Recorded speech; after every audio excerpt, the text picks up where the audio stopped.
Let's do this. All right.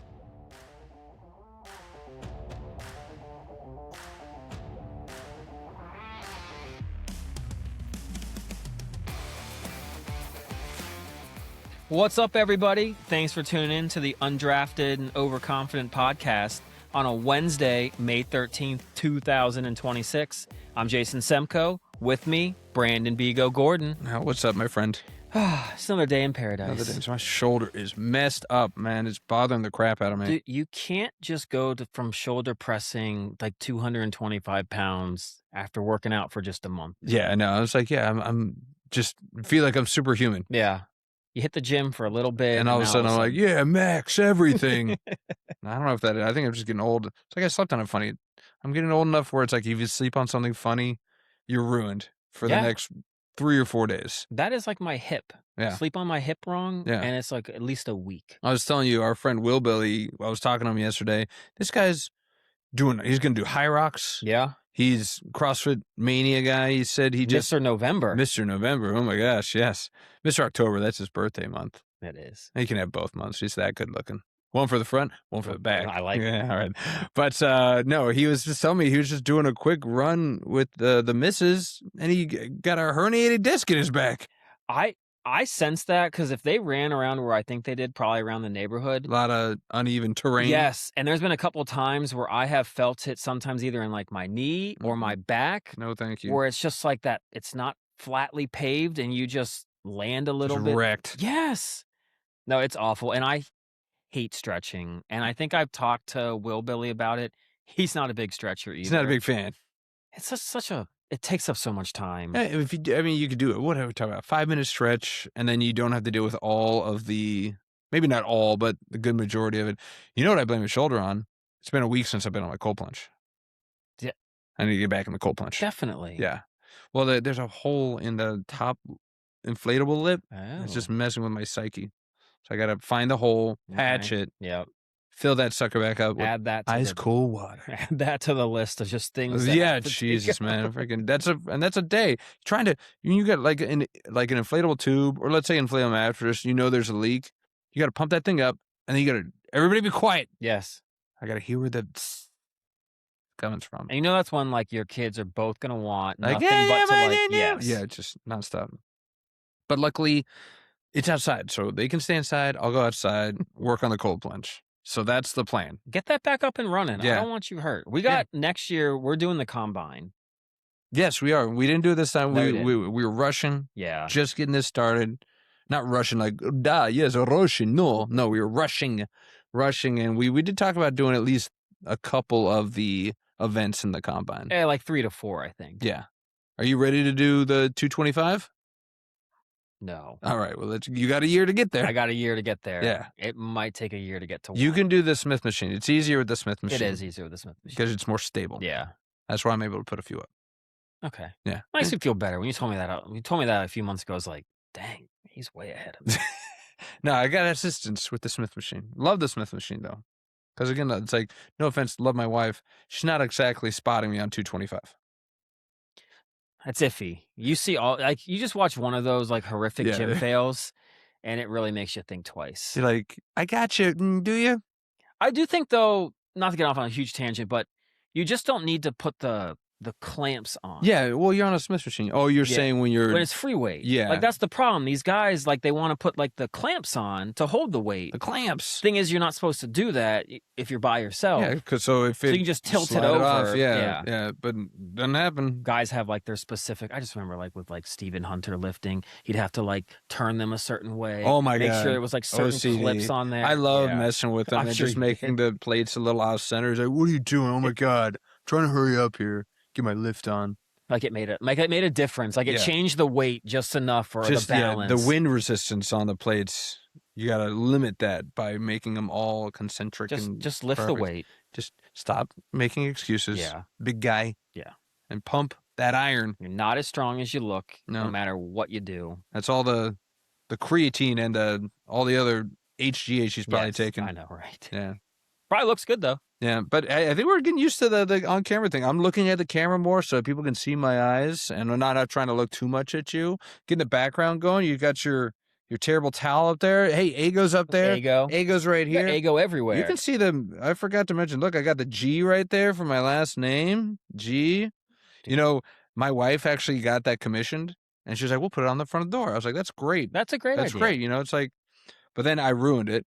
Of course. Because I was like, we can call our house the G spot. Yep, done. Yep. G spot. Never again. Let's go to the G spot. She's like, all right, it's going inside. I can't do it. I'm almost surprised it's here in the living room, honestly. This is the G spot now, yeah. Ooh, you're in the G spot. You're in the G spot, Simcoe. I knew there felt a little something going on here. But we're talking about G spots. What better thing to do than to segue into Mother's Day? Of course. So how was your Mother's Day? Just wonderful. All right. So did you give the Mama Semco a call? Mama Semco, are you listening? Happy Mother's Day. Yes, I have been working out, so you can watch and you can enjoy. That's always her first question she asks you when you pick up the phone. She's How's like, Brandon doing? Is he working out? My most regrettable moment. One of my favorite in our friendships. Life. I don't know why, because what always irks me about it is somehow I felt like you at the time you needed a win or you needed to hear something like uplifting. I don't know why. I don't think I knew you well enough to realize that is the last thing you just need. Light the fire. And then it's like once I said it and like the glow on your face, I was like, this is a forever thing. Forever. I think I might have to end the friendship. I almost did. You almost did. If it weren't for Seabear, Will Billy, DW, Todd, any of our friends. Coleman probably salvaged the relationship a little bit. Yeah. It took all those for me to continue to really and look where we are now. Now we're doing a podcast together. And loving every minute of it. Amen to that. But yes, so you called Mama. Called Mom. Yeah. I had like a quick little chat. I mean, I had seen them like a week and a half earlier. So not but so much happened. But of course, sent her a nice card. Yep. Did you do the flowers bit? Did not do the flowers bit. I feel like that's overdone. Like, I mean, you can get away with it after a while. I mean, I'm saying that, but I got my wife flowers. So I mean, I didn't get my wife flowers for Mother's Day, but when it's like her birthday, Christmas, like do the flowers. But to pay to get it kind of like delivered seems like a bit much. It is. To add on top of that. It's a grocery store thing. I'm not going to a florist. I'm not going to go to 1-800-Flower. No. I just blew up that sponsorship opportunity. 1-800-Flower, the best. No, you go to the grocery store. They got so much flowers, especially around the holidays. They beef up, and you can just pick one. It's like, I could, much like a fine wine, I cannot tell you a $5 bottle or a $500 bottle. Can't tell you the difference with flowers, too. This has got a nice coloring. Yeah, I'm convinced that like a florist, that's just kind of like a bit of a scam. It's a huge scam. Yeah. These are artisanal roses. Maybe in the off season, because obviously you can't go to a grocery store and get like all the roses. Yeah. So like on your anniversary, and you're like, the local Kroger's got kind of a paltry choice here. I gotta hit up a florist. So but I mean, especially on the big holidays, they beef up, and you can just grab one there. I got one. I got one for the missus. Got one for the mama. Nice. And your wife is a fur mama. No. Fur mama. No. She doesn't like to be called a fur mama. We do not do that. You're good for you. Look, I knew there was a reason I liked you. We go a little overboard, I know, with our dog. Some of it she needs. She's a little special needs. But just like her daddy. Yes, definitely. That's why we're becoming two peas in a pod. There you go, yeah. But no, I know we take things with her a little too far, I think. No, but I don't think so. We cut it off at that. You are not my child. It is Mr. Jason, Miss Callista. Like, it is no mom and dad. Like, we own this dog, and that's that. Yeah. Like, it's a little weird sometimes. Like, I kind of call, we kind of call like my parents kind of like grandma and grandpa sometimes. Okay, so you see you're on a little the bit edge there. A little bit, because it's kind of just one of those, like, I mean, I feel weird like using their real name and they're not mom, there's mom, there's dad. So I don't know what to say. So I'm like, all right, it's grandpa. Like, go see grandpa. Like, I think that's what it mostly is. But no, so my wife is like, if you ever get me a card for Mother's Day, that'll be the last card you give me. Ooh, all right. She's serious then. All right. Well, good. I'm glad you guys aren't going into that. Like, I'm trying to get off the hate train. We talk about this. You're getting nicer. I'm getting nicer, right? But there's one thing that you will immediately turn me off of being your friend. Yeah. So if you have one of those bumper stickers that says like, oh, it's like I have a fur baby, or it's like I chose my kid or something like that from the adopt, blah, blah, blah. So I've never seen that something one. along those But lines. yeah. But when you're like announcing it to the world, I do not like bumper stickers in the first place. Either. Why you like, especially if you have a nice car, and I'm not even a car guy. If you have a nice car, even if you just have a car, show some respect. Don't just slap a sticker on it. Exactly. Like, I can understand even the honor student one. I'm getting tired of that. The honor student stickers. I like the one that's my student beats student up your honor kid student. Yeah, the funny ones. And if you got a beater and you're like, yeah, this kind of, splashes it up, I maybe look the other way. I'm so sick and tired of the OBX stickers on cars. Yes. I'm so tired of, I'm getting tired of the honor students. It's like, who cares? Like, there's the next president of the United States. Yeah. In that car. I don't need to, like, be proud of your kid without just embarrassing the crap out of them. Basically. And it's like, I don't even need to know what sports fan you are. I don't need to see a Buffalo Bills. Why are there so many Buffalo Bills fans? There really are around here. I got a house in one neighborhood. They got the flag. They got a big old flag going. I got one down the They got street. one something on a mailbox. Two cars over, or two houses over. That mafia is spreading. I guess so. Josh Allen. Pittsburgh. Yeah. I know. Ever since Josh Allen, all of a sudden a lot of people more Buffalo Bills fans. Yep. Same with the Patriots. Yeah. Didn't know Todd was such a Patriots fan. Such a huge Patriots until fan. all of a sudden they start winning and championship jerseys come out. After ship. Yep. That's interesting. That's weird. I've never seen that before. I know. Is that got a tag on it still? No. I've had this for years. Yeah. Mm-hmm. It's like a pressed, like, stellarly white Brady jersey. Yeah. Or Edelman or Amendola. All the white guys. Oh. Chris Hogan. Yeah, Boston's just proving their racist past, just catching up to it. It's like, we love the white guys. Yep. Can't help themselves. Oh man. Well, so good on you. You talked to the mama. I had an eventful Mother's Day. Okay. Yeah. I did it split. I did Mother's Day, and I think we talked about this on the last podcast. It's like, I feel like maybe we did it off pod. I don't remember. We talk so much now. Yeah, I know. It's annoying. Well, I'm sorry.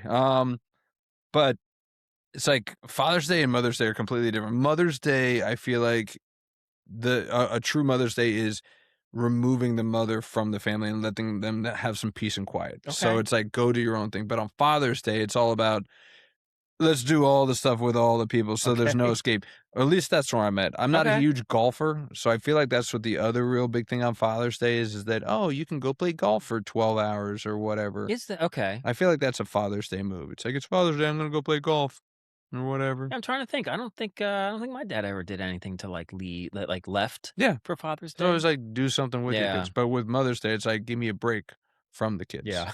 So I gave her a break in the first half. I took the kids to all their sporting activities. It wasn't a lot. And she went and got a nice little pedicure. Just a little time alone. She said that, surprisingly, she was the only person in the place. So she did the whole place herself. Really? And when my wife doesn't want to, she does not want to be social. So it was heaven for her. Nobody was in there. She's like, peace and quiet, just do my thing. And then in the afternoon, I think I told you we were going to do Topgolf, right? Yeah. And we're like, this place is going to be empty. Wrong. Oh. It was packed. Was it really? Yeah, man. When we got there, we heard somebody overhearing that they didn't have a reservation. We were somewhat smart. We called ahead and we're like, okay, let's put our name in just in case. Good on you. Guy gets there, it's like a 2.5 hour wait. This was at like 12:30. It is Mother's Day. It is a Sunday. Oh, those golfers. But it's Mother's Day. But there were like families there. Yeah. And I was like, I didn't realize mothers like to go to Topgolf for Mother's Day. Apparently they do. Interesting. Okay. My wife's one of them. Yeah, but they had a blast. Kids had a blast. They got all those little like games. So yeah, Mother's Day was good. It was eventful. That's awesome. Yeah. And so, I'm glad your wife got some moment of some silence. Yeah. Breathe. Little quiet. Yeah. Nothing wrong with that. And then she got a little bit of noise because it was really loud at Topgolf. Yeah, it is. But it was a great Sunday. A great Sunday. My wife had Mother's Day. I got to put an exclamation point on our fantasy matchup, fantasy baseball, man. You are still my little bitch. My little fantasy little baby boy. The football playoffs say otherwise, by the way. Wow, sir. are you going to hang on to that thread? It's the playoffs, my friend. Oh, yeah? When the big dogs actually come out. What happened in the hockey playoffs? Oh, did we play in the hockey playoffs? Didn't need to. Didn't need to. You didn't get there. I didn't get there. Seabear took care of business. I know he did. But yeah, it took you down again, man. 6-5. I mean, it was closer than the experts thought, but another dub for Bigo. I'm probably gonna jinx myself by saying this, but I do think some of your luck is running out. Oh my! Because going into Sunday afternoon, you had 4 of your best hitters still to go. Yes. And I had my piddly little catcher from the Tigers going. Piddly little catcher. Dylan Dingler. Dingler! And I was barely ahead in like hits and runs categories. Hits and runs, and I think I was down hit and runs by like 1 each. Okay. And RBIs, I think it was like down by like 4. Yeah. The old Bigo, the one that I really hated in fantasy, I would have taken both of those, and it would have been like a 9-3 U victory. Now, so that didn't happen. But granted, I think it was fair. Both our teams, I think, kind of stunk. Yeah, pitching wasn't great for either of us. Sunday was for me. I made a roaring comeback. I was like, I guess. But no, it was good. I've told you at the beginning of the year I liked your team. Mm-hmm. So I had a feeling it would be close, and I was glad we at least played to each other's level, I guess. Yeah, it was close. It was a dead heat at the end.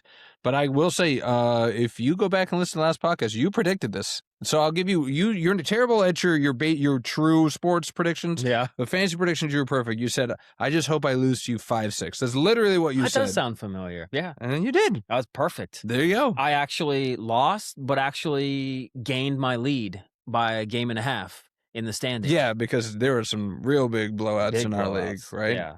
That's fine. So you lost by 1, and I continued to creep up. I mean, I went from 12 to 9 to 6. I'm at 4 now. I'm back where I need to be. I think though, literally like 4th place to 10th place is separated by like 2.5 games or something. Well, you've got a pretty staunch lead in front of everybody. 5 right now. But this is us just jinxing you right now so that it all goes away before you know it. Thank God I'm playing Todd, and his team is just every day it's a new guy on the IL. So I might get through this week with a decent score. All right, so you're hoping. You're hoping that there might be a chance at it, right? Kind of kick a guy while he's down. Yeah. Hey, you got to win those ones. The easy ones, you got to win. I know, right? But yeah, so fantasy matchup was pretty hilarious to me. You were leading. I remember when we did the podcast last time, you were up like 8-3, and in real time we saw it shrink down super fast. Yep. So I'm stoked that I always get to kind of lord this over you. Anytime I can lord anything over you, I just can't help myself.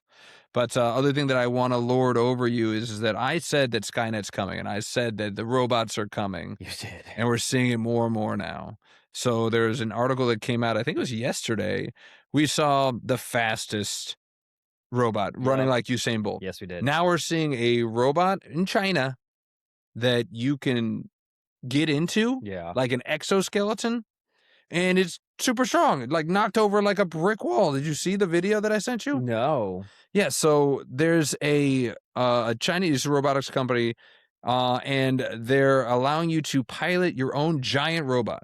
So for those of you that need a visual aid, have you seen Alien with the exoskeleton with Sigourney Weaver, or Avatar?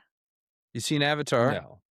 You haven't seen Avatar? No. How are you like the only person that hasn't seen this movie? Because I'm the only one that didn't buy into this blue people in their world. A 3-hour James Cameron. Look at how good I am at making these. What is the word you like to use? Cinematography. What is it when they have like a really good cinematic, like aesthetically pleasing? I don't basically, know. Yes. Whatever that like phrase is that everyone likes to use. I can't stand that. I hate good visuals. They suck. I want a good movie. I don't need a good visual. I don't need these blue people going around. Blue people. You're sounding really racist towards blue people. I don't need all these blue towards people. the Avatarians, yes. Avatarians. They're not called Avatarians. Whatever. I don't want to know what they are. I think they're Pandorians. They live on Pandora. I remember hearing that. Oh, somebody hasn't watched a movie. You know what they're called. Because it's all over the place. It was all over the place. We're getting off topic. So yeah, so if you've seen Avatar Archer or Scream or Archer, where do you think they got that from? I know now. They got it from Alien, and they got it from they got it from Pandora. But yeah, that's exactly what this thing looks like. You can actually sit in it and you can walk it, and it's huge. This thing is like... It's bigger than what like Sigourney Weaver was in. I think it's like twice the size, maybe. Yeah. It was huge. Yeah, but it said they're marketing it as a civilian vehicle. And they're saying the developers are urging buyers to use it as a friendly and safe manner. A vehicle? Right, but they do that right before they show the mech like knocking down a brick wall with some like rock music. It's pretty insane to see if you haven't seen it. And then there's a way to you didn't watch the video, but it can also go on all fours. So like kind of leans back on its back and it can like go on all fours. It's crazy to see. But we're living in the future. This is how like the ground in like our wars are going to be fought. Yes. It's with people jumping into these things. Well, we already have drones. Like drones are the major weapon in most warfare now. It's like pilotless drones. This is nuts, but I want to get in one so bad. Yeah, you do. You kind of do. Could we have like a podcast battle, you and I? In one of these giant things? your backyard or something. Yeah, sure, why not? Yeah, well, apparently this costs, I don't know if we need a lot of sponsorships for this, because this specific one, it's called, it's the Unitree Robotics. They're called the GD01. Okay. First off, it weighs about 1,000 freaking pounds. I actually would have gone over, honestly. He was freaking like, where are you going to park this thing? But that's 1,000 pounds with the person inside. So maybe a little less than 1,000 pounds. And then it says it costs up to $650,000 for a giant robotic exoskeleton. That sounds kind of like a steal. It's the same cost as like a Bugatti or a Lambo. That's true. You're a robot. Wouldn't that be, well, you are getting new neighbors. Wouldn't it be kind of funny if that's kind of like the little, let's say, vehicle that is like in there? No, that's a nightmare. Although my previous neighbors had that 10 or 12 foot skeleton that they brought out for Halloween. Yes, you saw that thing? Yeah. You saw it. That was cool. It was cool. So, I mean, yeah, just swapping out a skeleton for a giant robot. Exoskeleton. Yeah. But yeah, man, future's here, man. I don't like it. And plus I don't trust people to drive in cars, let alone drive one of these robot killing machines. One of those where it's like, oh, I'm stuck in traffic. I got a meeting in 20 minutes. Smash. Yes, smash. Exactly. Imagine you combine this with the freaking robot and they run like Usain Bolt. That's only where we're going. Yeah. So let's put your hands together. Let's make that happen. I honestly wish I was like 75 years old right now or something. Yeah. Well, as long as they can get powered down, because I just need to make sure. Gay robot! That is an Earthman order. Make sure they understand the Earthman orders. Shut that thing down. No, there needs to be a kill switch with all of these things.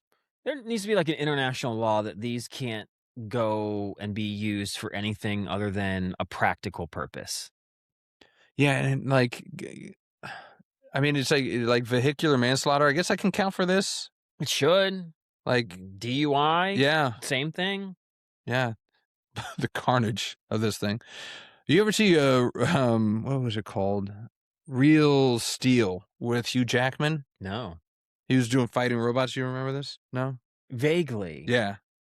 That's what they should use this for. Stop getting in them unless you're going to fight. Yeah. Make them small. Make them a little bit smaller, maybe. Yeah.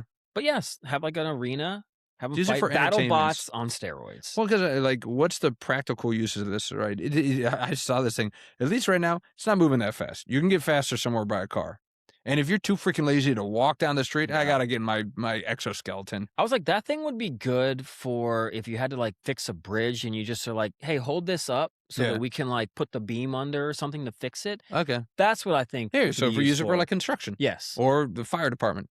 Give every fire department one of these exoskeletons. That would be awesome. Busting through like use 3-story buildings and grabbing people. Use it for good. Use it for good. Not for what it's going to probably end up being used for. It's probably going to be a vanity or war. Sex doll. Giant sex doll. These people who dress up as animals, furries, they'll call them robos. Are you a robo? You know I'm a robo. I'm gonna type that in, search that right now. Oh my god! Oh shit! I went down a rabbit hole on this one. Yikes! Well, robos, wizards. We're gonna get all the fantasy stuff because next up we're gonna talk about the NBA lottery. Let's go! Right, the NBA lottery happened. I love it.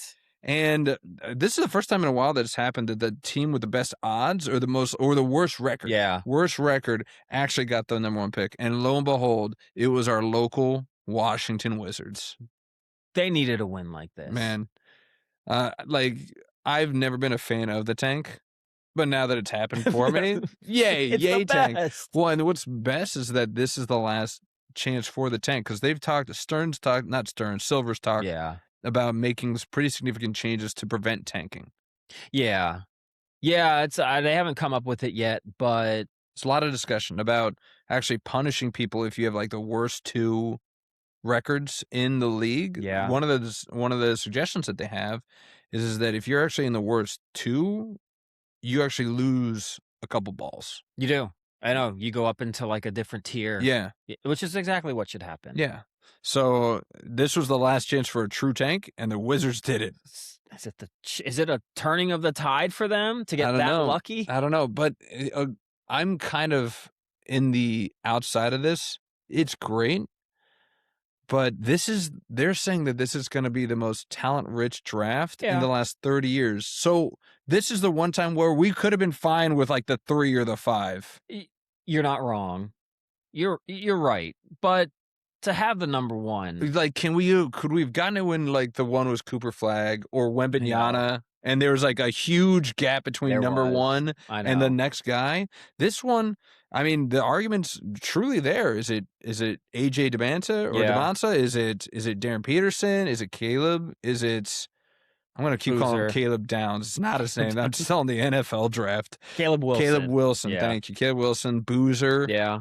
I think we both like the guy at Cuff too. Yeah, but you know what? He's considered too short. He is, which sucks. But I think he would be really good. I'm gonna root for that guy wherever he goes. Yeah, which I think he is slotted to maybe be the next guy taken out of the Big Four. But yeah, I mean, like, you could make an argument for any of these guys, especially if it's like team fit. Yeah, I feel like AJ's still the guy though. He's definitely the fit for the Wizards. Yeah, because I think that if they go with Trae Young, they don't need Peterson as much. And from what I hear, they're going to probably really try to keep Trae Young over Anthony Davis. He might not even be on the team brow. To start the year. I don't know. I need somebody to come out with that's not on the team brass to say, no, we're definitely going to play him. I need somebody to legitimately say, okay, what's the game plan here? Yeah. Is he posturing for a new contract? Is he like, no, you need to trade me? Or what's going on in this situation? I need a little bit more clarity here. Hopefully we know by the draft. You hope so. They have a game plan. Yeah. But it's hard. I mean, I put it in our group. I don't want Darren Peterson. I don't either. At all. Do you believe his story about the creatine? I don't know, man. Because I take creatine, but I didn't even know you could overdose on creatine. Is that a thing?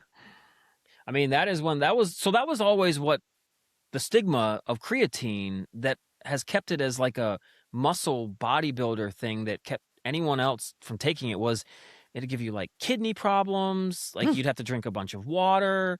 It's just like water weight. But yes, there'd be like a few health benefits, digestive issues. Yeah. So people, because guys were probably taking like, 5 grams is I think kind of like your daily standard. They're probably taking like 15 a day for like a year. Yeah. And then having those issues. But no, there are things where you do get measured for that. But I was like, I kind of believe you, but I don't believe you just kind of being a lackluster player and like not wanting to go play defense and not really getting into a game. Yeah, and not finishing games is the big marker for me. I can understand if you're hurt. That's still not a good look. But not finishing games because you're cramping up. Again, this goes back to what we talked about last time. It's like muscle through, man. Yes. Like this is your platform. And it might cost him the first pick. If he was just like, nah, I don't want to risk it because I don't want to risk my my trajectory into the NBA. Well, you kind of did, because now this is the big question mark on you is that like, where is your heart in it? Are you really into it because for the love of the game, or love to play ball, or love to get better, or are you doing it because you're going to make fat stacks? But then when you get those fat stacks, are you then going to just not want to care as much either because you can just buy whatever you want all the time? You don't have the heart to do that. The only argument now is that he's getting paid money now. So, but at the same time, he's getting paid money now, and so he's less motivated. He's like, yeah, I can sit this one out. He's coming in the prime time of his, like, he's probably mad that they're trying to scale back load management, because he's like, I love it. Load manage me away. Kawhi has to be his favorite player. Oh yeah, let me sit out every 4th game. That sounds like a great plan. I will say this though, he is He is good. He's He is talented. so smooth. He knows. Again, He just makes it look easy out there when he's on, which is you can't say that about. I mean, even Cooper Flagg in college, sometimes he makes some tough shots. Peterson is like, oh, you're going to overplay. Okay, pull it for the jumper. I can cross you up, easy scoop layup.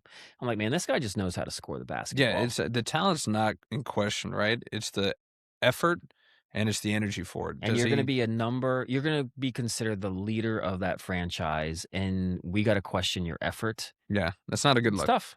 Yeah. So yeah, I mean, in true Wizards fashion, it's sad to say, but we do have to ask the questions like, how could they possibly blow this? Picking Darren Peterson. That's what's going to make him blow it. Bansta seems like a can't miss. Yeah. He really does. He's got the NBA frame. Mhm. He's got everything. He's ready now too. He is ready now. And I think it'd be perfect for him having, probably not the best playing with Trae Young or even if Anthony Davis is there, but you're not going to be the number one option. Right. So you can kind of ease into it a little bit. And then eventually they'll realize that Trae is just a team killer and get rid of him. But I think Dibansta's about as bulletproof. Yeah. Yeah, he is. Again, you said he's got the frame. So what is he, like 19 or something in that? 19, 20? 19 or 20. He might have done that whole play. Didn't he play a year? Yeah, I think he did. I can't remember. Yeah. He's super young. But yeah, he did that, and he didn't crack under the pressure. It's like he pretty much carried that BYU team. Led the nation in scoring. Yeah. Efficient as well. That's enough for me. If you're able to do that, that's enough. Like, and I trust the scouts way more than I trust even my own eyeballs. Because they know, okay, this guy's going to grow into his frame, or it's like he's missing this technique. It's easily taught at the next level, so we're going to teach him this. Whether it's like maybe he's gapping on muscle, needs to get back in the gym. Great, they can do that. Yeah. Maybe he needs to work on his 3-point shot. Great, I swear, something about the NBA training. There are guys that come out of the college that like have 20% from 3-point range, and then miraculously 2 years later in the NBA, they're shooting at a clip of 39%. So I don't know. Maybe it's just volume. I think so. It's spacing. I don't know. But yeah, so I trust when everybody's putting him as the one. He's the one. Yes. I think that they could blow this if they get a little bit too cute with it. It's like, you finally got the one. Don't trade out of it. There's already talk. Are you serious? Already talk. I saw a report today that apparently AJ, he went to BYU. Mm-hmm. Who's got the number 2 pick? Utah? There's already talk. This happened, 2 days ago? Already talk about his camp being like, he wants to stay in Utah. Like, he went to BYU, he wants to stay in Utah. His mom wanted him to actually stay and graduate from BYU, and there was serious talk that he was actually really thinking about doing that. Yeah. So there might be a little bit of credence to that. But they would have to force that, right? They'd have to be like, he's not going to play with you. Remember when Ace Bailey was like, I really don't want to play for Utah? And they still picked him anyway. That was so I don't awesome. care. We don't care. And that would be the same thing with the Wizards or any good NBA team. They're not going to let a player dictate who they pick. They shouldn't. No matter what. They're like, you're the best player. Learn to love the nation's capital. But at the same time, I could see Utah being like, okay, he wants us, we want him. What can we offer you? Nothing. Well, I mean, if you get the 2 pick. The 2 pick, and again, it's like if they don't have, their scouts are seeing something different, they can't differentiate the 1 to the 4, and they're like, if we lose one, again, this is the deepest talented draft they're saying in decades. So if they don't see a huge measurable difference between 1 and 2 or 1 and 3, if they trade out of the top 4, I'm going to lose my ass. Well, that would be stupid. There's no way. They got Oklahoma City guys in that front office. Yeah. There's no way they'd go out of the top 4. Yeah. But you're kind of right. Apparently, now this might have been when the Wizards were kind of locked into that like 3 or 4 seed for a while. Wizards apparently really did like Caleb Wilson, like a lot. And I don't know if that's just because they just figured they couldn't get to Peterson or Dibansta, but they really seem to like Caleb Wilson. So you could be onto something where, I mean, if they can get the 2nd overall pick and then get, I don't know, another first rounder protected probably or something, and they're like, we wanted Caleb the whole time, but I don't know. Well, the one good thing about this is they have a month and a half to just go through as much tape as and freaking overthink possible. Yeah, it's true. Overthink it. Like the NFL draft. They'll go somewhere else.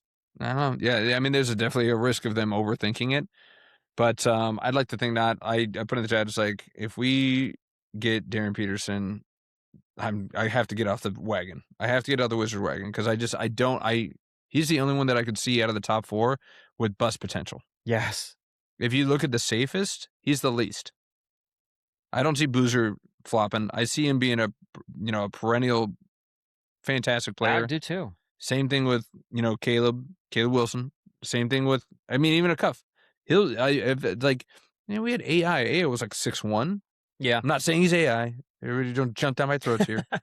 But, he's like a Cuff's like the Desmond Bain of the NBA lottery draft. They're going to just knock him down because of his size. Yes. And his wingspan. I don't know. So somebody's going to give him a steal at 5 or below or whatever. I don't even know. I can't even see on the draft. Where are the Pacers? Where do they fall? It's funny. I was doing the pre-work and I couldn't find them, and I kept logged on to like 3 different sites, and it didn't have them anywhere on there. And I could have sworn all I heard was they're going to have a top 4 pick. Top 4 pick, right? But I keep missing it. Am I just missing it? Are my sources wrong? No, I don't think you are, sir. I think they got hosed. Pretty sure they got hosed. So DW, if you've already jumped ship on your football team, the Dolphins, we all know what's happening next. He's jumping ship from the Pacers. Is this the time where we're going to see DW jump from the Pacers? The Oklahoma City Thunder have a pick in the first round before the Indiana Pacers. I think they have 2, the Thunder. They have the 12th and 17th pick. They had the opportunity to have a protected first rounder if they stayed in the top 4. In the top 4, all they had to do was stay in the top 4. And they got the 5th. And they lost that pick. And DW called it the moment the trade happened. Yep. I'm telling you, I know Adley Rutschman's played a little bit better lately, but he's cursed that man. He's cursed the Pacers. Dolphins might be the worst team in the league. This thing is really picking up some steam right now in 2026. Yeah, you got to find a new team, man. Yeah. Well, as long as it's not my team, so I don't need you jinking my teams. So go be a Cowboys fan. Please. Go be a Phillies fan. Please. I think he likes Bryce Harper. He loves Bryce Harper. I think he likes Bryce Harper as much as Jimbo likes the Fast and the Furious franchises. So he's number 1 fan? Is that what you're saying? Yes. Oh, my God. All right, well, let's get back to the Wizards. Yeah, I'm okay. I'll survive. Does this make them a playoff team now? In a weaker East. It's a top-heavy East. It's top-heavy. But there are some decent teams in there. But with AD, Trae Young, Bansta, we got a couple decent pieces. SAR's looking good. I mean, we got the better of the 2 in that draft. Oh, yeah. What a terrible draft. Yeah. My God. But yeah, no, that's actually a decent team. But I don't know. Would Young and Davis even be on the court for more than 10 games together?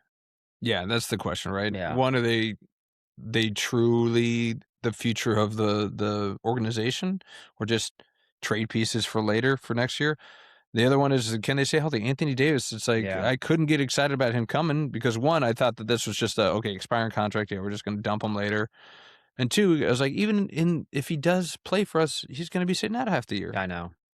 Had said the same thing when the freaking Mavs traded for him. It's true. I was like, what are you doing? Guy gets hurt way too much. So, yeah, I'm not ready to call him a playoff team. I mean, the 8 seed was Orlando, right? They had some injuries, but yeah. And Orlando squeaked in. They have a superstar in Paolo on their team. Franz Wagner. And the Wagners. And the Desmond Wagner. Bain. Yeah, so they got a great team. No, and they squeaked into the playoffs. They did. So I'm not ready to call them a playoff team. I almost think the Wizards need to get rid of Anthony Davis. I'm not going to say tank, but I think just not do well enough and still get another decent pick, and maybe find a way to hopefully kind of hit with that a little bit. I think if we get AJ, and let's say we keep Trae. Trae can score. He's a good facilitator. He's a good facilitator. He can score. He's a sieve on defense, yes. But good facilitator, good scorer. AJ DeMansa, great second scorer. We got a great defensive center in SAR. Yep. I don't necessarily think we need a huge star at the 4. So if we traded him away for a role player, Well, that's true. You trade him for someone. I'd be fine with that. Yeah. That'd probably be better in the long run. I mean, I'm fine with Anthony Davis if he wants to play and he stays healthy. Keep him, that's fine. But even with that, I don't think that they're ready yet. I think that there's still 2 years. 2 years. There's hope, though. There is. There's optimism for once. Haven't in the had that nation's capital. since John Wall. No. Nats are playing great offensive ball. Not defensive ball. Hey, that's why I said offensive ball. Pitching. You got things are looking up in the nation's capital. Caps, not so much. Yeah, not bad though. Not bad. For a while, DC was not had a good moment. That city was. I'm glad we got to experience that. Well, I did. You were gone in Hawaii, but when the Capitals were doing well, the Commanders won, Redskins won good year, but that was kind of in there with like the Nats. The Nats won the World Series. Yeah. So it was definitely and the Wizards. They had a couple playoff series wins.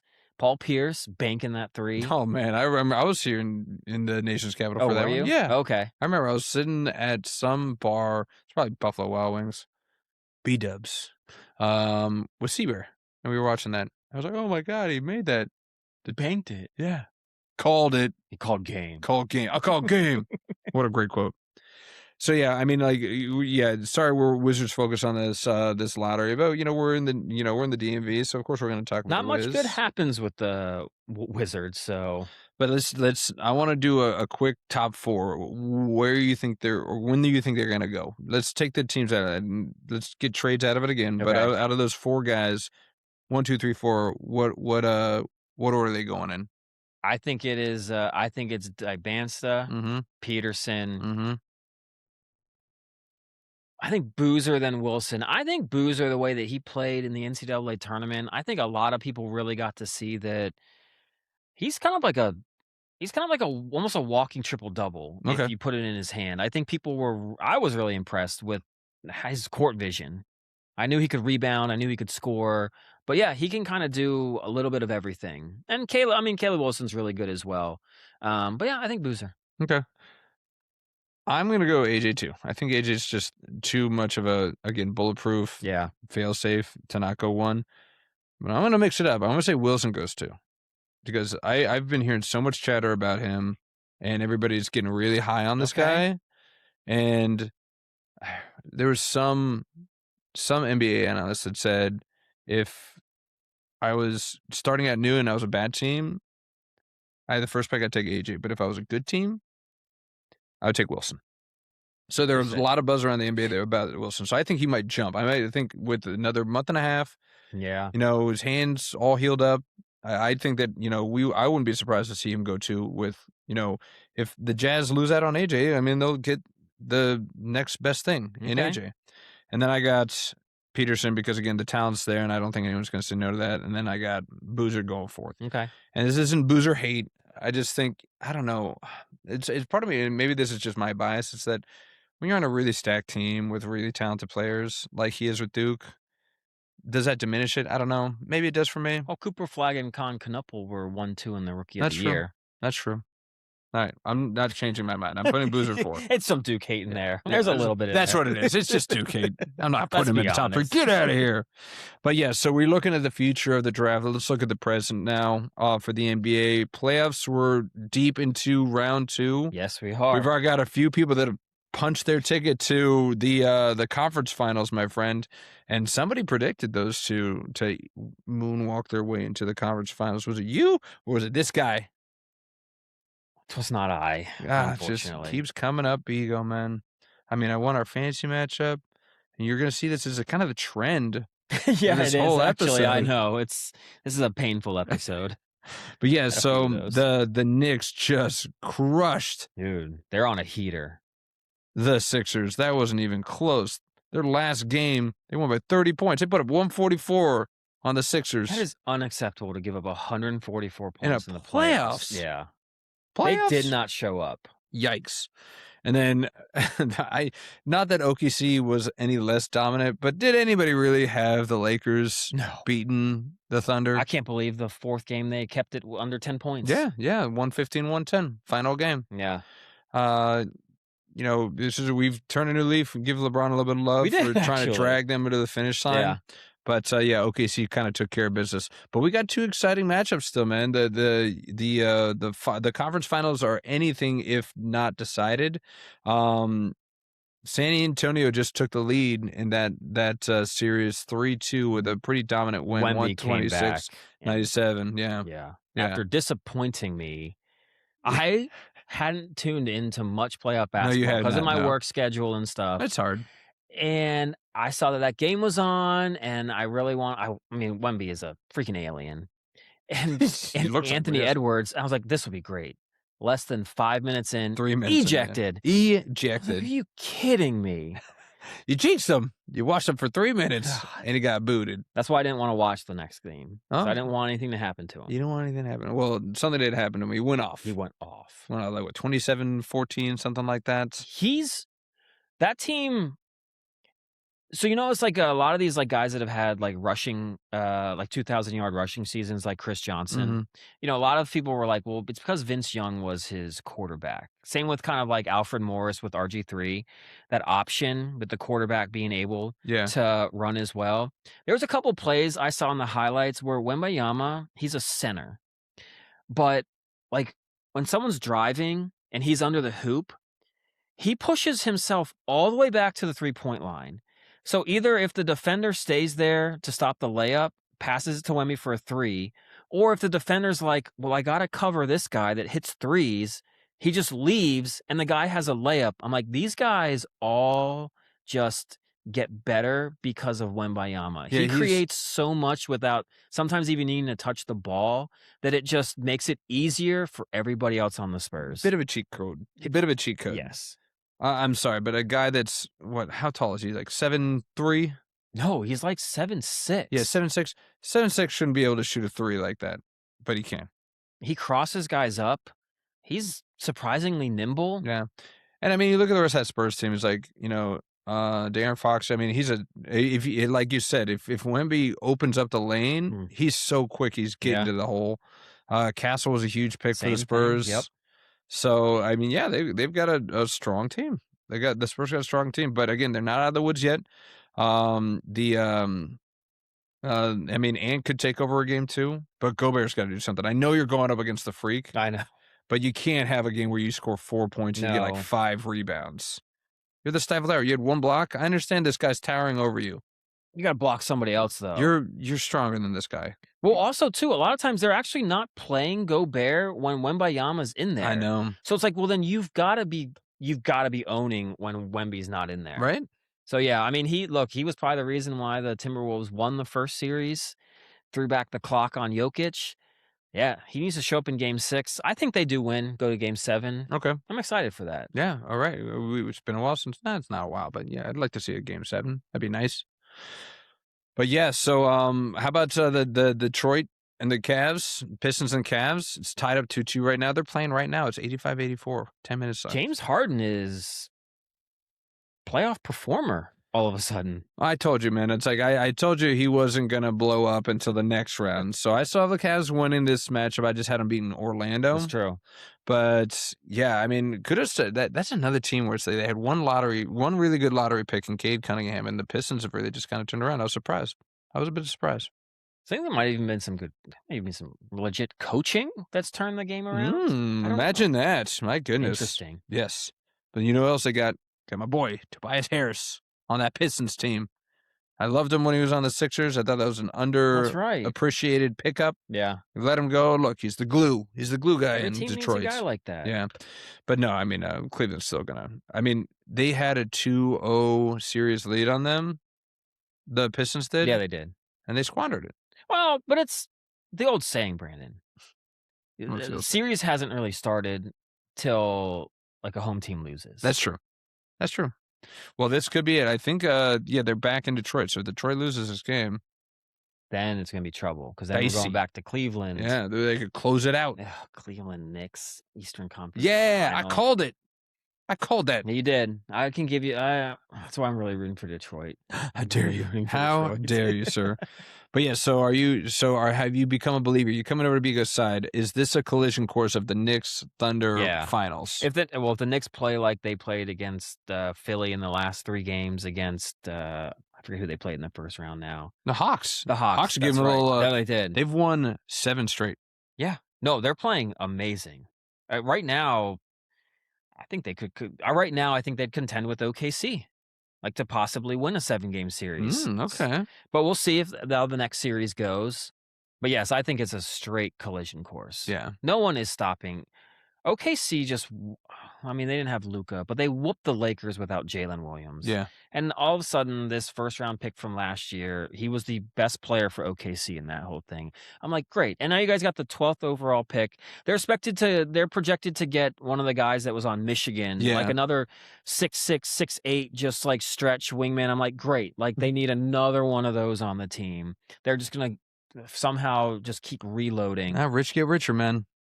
They really are the new villains of the NBA, though. I'm not ready to. When they win a second one in a row, Okay. Then they're the villains. Right now, you can't be mad at them for doing it the old school way and just building through the draft. I mean, I know Shea was a trade. Yeah.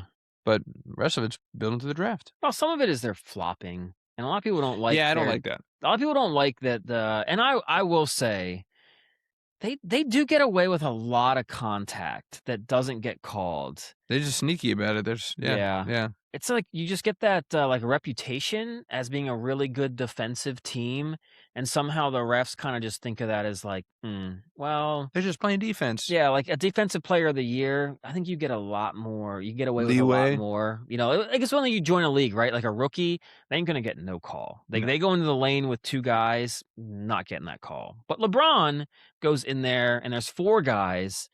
I mean, or just 1 guy, he'll get the call like almost every time. Yeah. But yeah, you're right. OKC probably needs to win another one, but people are really jumping on the hating bandwagon. Well, again, it's easy to hate when you're flapping. That's part of the reason why people really started hating on Harden. I couldn't stand the worst thing that I ever saw, and I think this might have been the beginning of the end of me wanting to even watch the NBA, is when he would do that bit where he's on the 3-point line and he pump fakes, and when the guy comes up, he charges into him and takes the shot. Gets a 4-point play. Yep. The worst. Credit to him for making the shot, but still. Well, there's sometimes, I know we just spent all this time talking about the NBA, but I do want to say that I feel like I have said something where I was like, I think I might start watching the NBA again. Some of these playoff games. Dude, it's like watching us playing at Walter Reed. I know. You said this. Yeah. I mean, I watched it for 5 straight minutes, that Timberwolves Spurs game. Yeah. Guy just throws it in bounds. The guy dribbles up the court. If he can't drive, he passes it to another guy, and either he just stands there with the guy in his face and shoots the 3, or takes it himself and goes one-on-one and tries to score. And then if he scores, the other team gets out of the basket and just throws it down the court to someone. Half the time it gets picked off. I'm like, this is just like watching us amateurs. We just aren't all 6'8" and can dunk. Yeah. It really waters down the game when you're like, this is what I look like when I play out there. You want them to run a play? That's why you like Golden State so much, because there was always a lot of picks. Yeah. A lot of, getting people open. San Antonio back in the day. Yeah. With Manu, Tony Parker, with Nate Dogg on the team. Nate Dogg. You never heard Nate Dogg sound like Manu? He looks like Manu. You're right. He does. Bald spot and everything. Shout out. Come on.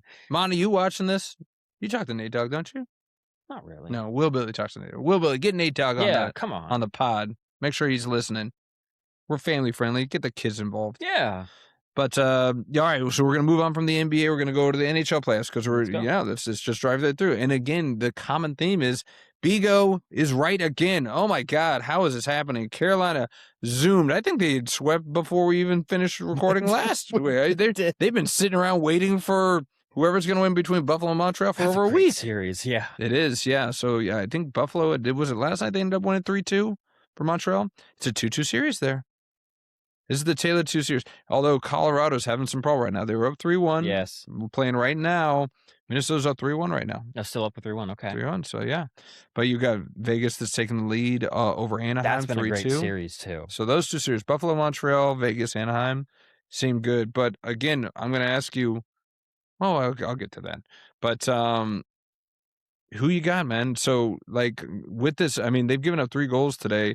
You put in here that you're a little bit concerned about the Colorado goalies.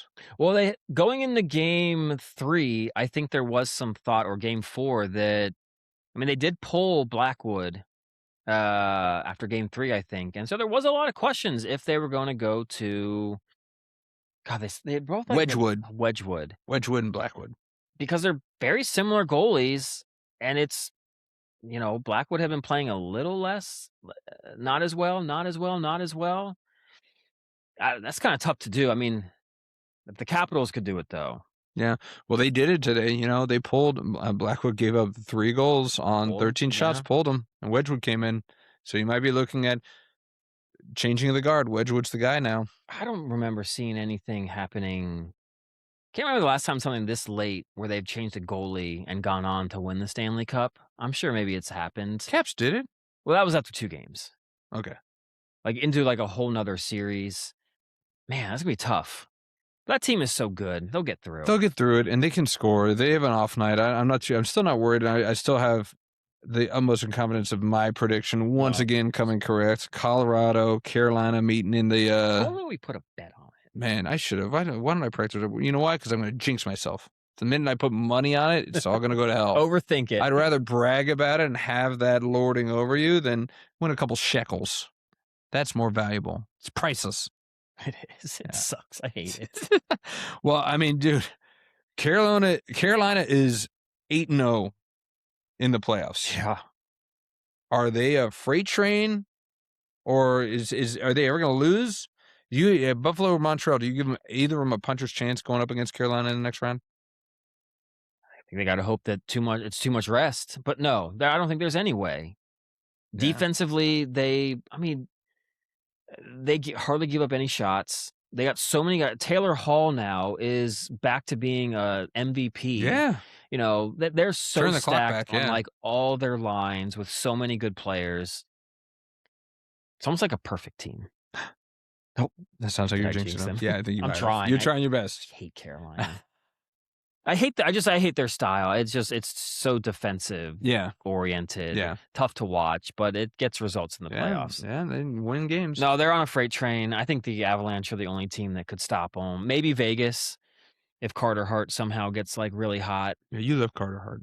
Well, he's a talent. Yeah, and he's been playing well. I think his ceiling is just higher than any other goaltender, I think, in the playoffs right I'll give now. you that. Sure. I'll give you that. I don't know. It's like if Montreal can pull it off and beat Buffalo, they almost feel like if they do, then I could make the argument that they might be a team of destiny. When was the last time Montreal won a cup? If ever. 60s? Yeah. Well, back then they won like every year. Yeah. But it's been so long. So long. And I don't think anybody gave them the time of day, but they beat a really good Tampa Bay team. They did. In 7 games. And they're taking it to Buffalo. They are taking it to Buffalo. Buffalo did just side up, but it's still a 2-2 series. And if they beat Buffalo, which was, I think, the 1 seed. They are the 1 seed. So they took out a highly favored Tampa. If they potentially beat a Buffalo, they might start buying in that we are a team of destiny, and we're going to knock off these big dogs too. Man, Eastern Conference final in Montreal. Oh, man. In that city. Yeah. You've been there before. I've been you know how raucous it can be. No, did you not hear this story? No. So, yes, I've been to Montreal before, but DW, I got to put you on blast here, guy. Oh. We were up there for Will Billy's bachelor party. Yeah. His first one. First one. His only one. I don't think he had a second one. That was one of our guys' trip. That was a guy's trip. Yeah, we kind of melded it together. Yeah. But DW hyped it up. I was like, yeah, we're going to go to a Canadiens game. Great. That's all I heard. Guess how many tickets he bought? What, 2? 2. 2? Him and Will Billy, the only 2 people that went to the hockey game. So they went to the game. Yes, and we were all just palling around Montreal, which wasn't bad. Yeah, I'm sure you guys had a lot of poutine. Found yourself in some establishments. Yeah, hey, they were nice establishments. Who was it? It was Will Billy's brother-in-law fell in love with a bartender up there, like obsessed. Okay, obsessed with her. And Seabear, he was obsessed with Seabear too. He was obsessed with Seabear. Oh my, yeah, absolutely. Well, who isn't? I know. You can't help yourself around him. Can't quit that guy. Can't quit him. Can't quit him. Oh, No. God, is he great? I should watch him read the phone book And pay money to see it. If I could just smell it. All right, so back to playoff hockey. Yes, it would be great to see a Stanley Cup Finals game in Montreal. How cool would that? Would be a raucous arena for sure. But you're not really giving them a chance. You got Carolina going. I think so. Yeah. Who you got left? Colorado, Minnesota. Minnesota going to create the comeback down 3-1? Let's go Colorado. All right. And then, of course I'm going Colorado. I got them in the finals. And then how about Vegas, Anaheim? I think I had Vegas winning this series, so I got to try to at least get as much credibility as I can still eke out. So you're going to stick with Vegas? I'm going to stick with Vegas. Yeah. Good on Anaheim. I don't think anybody thought they would get this far. No. So, and they're putting up a fight. The last game, heartbreaker, went into overtime. But I know. Old Torts got them playing well. Freaking Tortorella. I think Anaheim and Ottawa are going to be two fun teams to watch next year in the NHL. Yeah. I'm looking forward to that. Yeah, you were talking up Ottawa a lot. You like them a lot. So far, I think Ottawa has given Carolina the toughest of the two tests. Yeah, they really fought for that 0-4 series. Let me tell they were you. closer than Philly made it. Closer than the experts think. Yeah. Well, we're getting closer to the halfway point of the MLB, man. We're getting closer, inching away, man. So we always like to do kind of a refresher. So many games in a week. Any highlights from last week in the MLB? Dude, Jacob Mizorowski. Man. 10 pitches, 103 miles an hour That's or insane. Faster. That's crazy. Imagine 5 years ago. Remember when Aroldis Chapman came in the league and he threw like 101 like Once. 3 or 4 times? Yeah, an entire season. Yes. Yeah. He did it in one game. 103 pitches or 103 miles per hour or faster in a single game. 10 times? That's ridiculous. How do you even see that? Are you just flailing like what? Like, I'm not a professional baseball player in the least. That was my cousin. Yes. But I can't even imagine hitting a ball with that kind of smoke.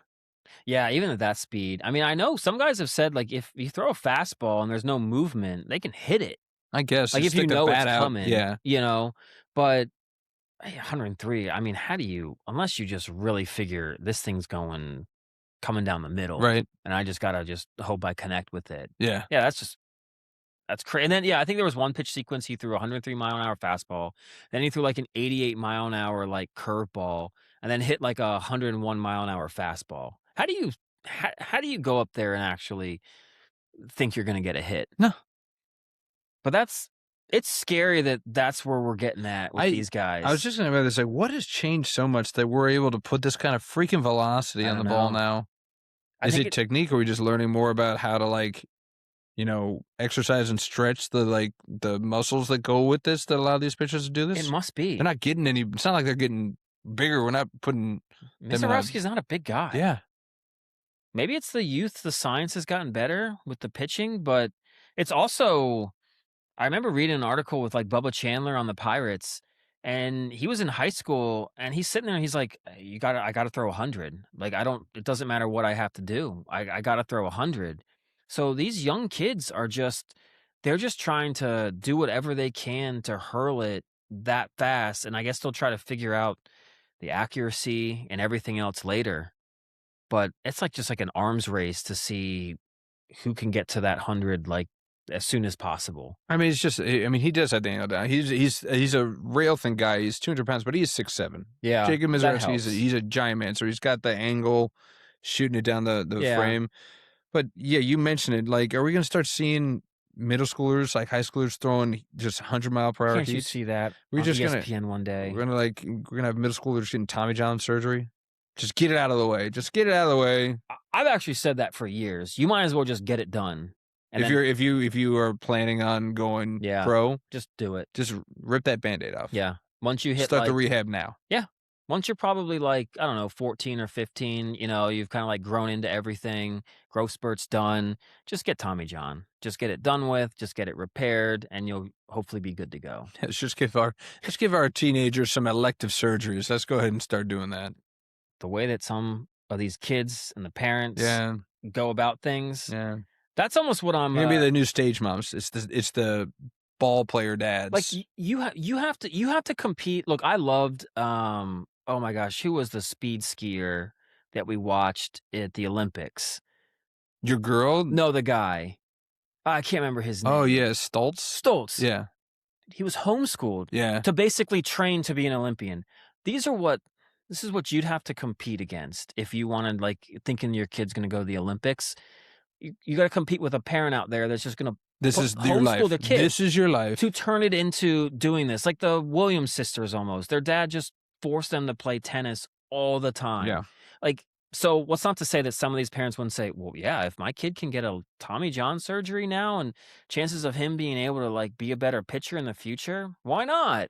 Yeah, it's true. It's scary, but there are those out there. Well, again, I wasn't joking when I said, it's the stage moms. It's like, it's like the people, it's like the parents that encourage their kids to become child movie stars or child stars, right?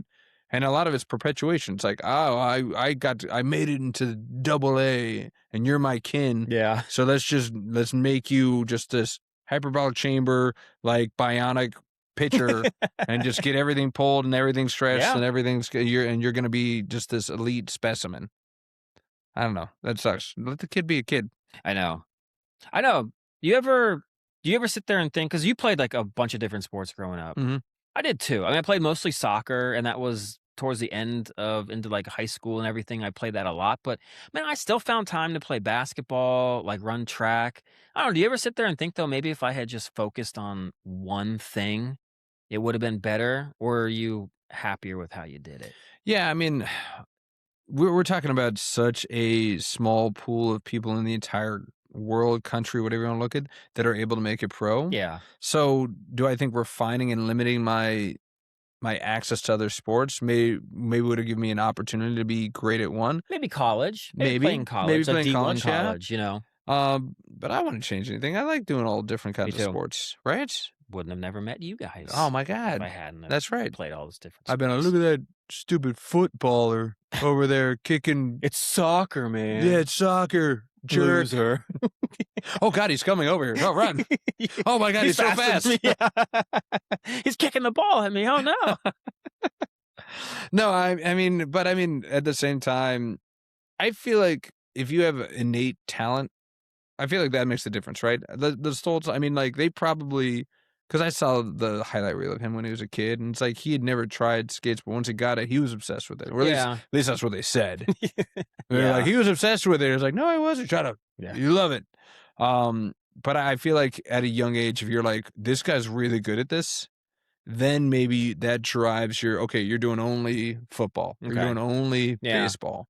But if not, if it's just kind of like, hey, he kind of just tripped over his own feet. All right, let's just do everything, see what sticks. Yeah. Right? So I don't know. I don't know if that, but at the same time, as a father now, I don't know. It's like, I don't know if I'd want my kid to be so obsessed about one thing. Yeah. Right? It limits him. And if that one thing doesn't work out, he's like, this is all I know. This has been my identity for the last. Get the burnout, man. I kind of got some burnout in high school with soccer. Yeah. Like it just, I don't ever want to practice like ever again. Like I'll play every single day. Yeah. But like we did like the senior like club team. Yeah. And they're like, you had to go to 2 practices a week to be able to play in the game. You're like, done. I was like, oh my God, really? I was like, fine. You're the Allen Iverson of club soccer. Like a little bit.